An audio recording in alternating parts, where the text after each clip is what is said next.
নতুন সরকারের প্রায় মাসখানেক হয়ে গেল, 1 মাস 6-7 দিন।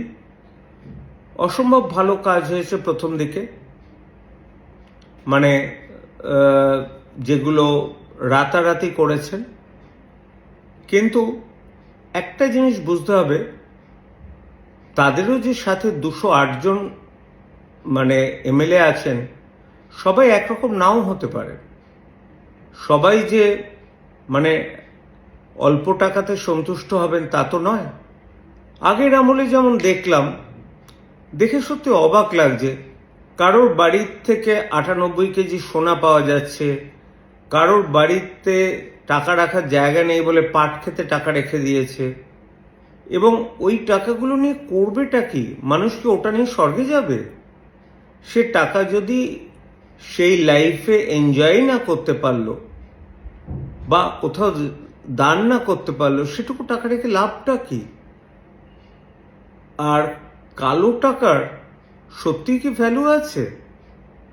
একটু ভেবে দেখবেন তো, বাড়িতে কটা ফ্রিজ অথবা রিয়েল এস্টেটে কিছু টাকা ঢোকানো ছাড়া।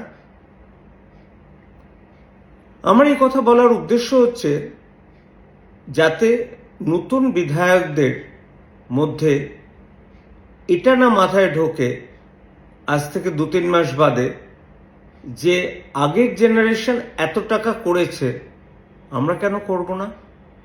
বা পরে মিউনিসিপ্যালিটি ইলেকশন বা কর্পোরেশন ইলেকশনের পর এটা যেন মাথায় না ঢোকে। অর্থাৎ জনগণকেই সাবধান থাকতে হবে। যদি এক্সটর্শন করে কেউ যদি আবার বাড়ি তোলার জন্য স্কোয়ার ফিট পিছু টাকা চান, তাহলে সাথে সাথে বিজেপি নেতৃত্বকে জানাবেন, লোকাল থানাকে জানাবেন, মেল করবেন। আমার মনে হয় মানুষ বুঝিয়ে দিয়েছে এবারের ইলেকশনে যে মানুষই সব।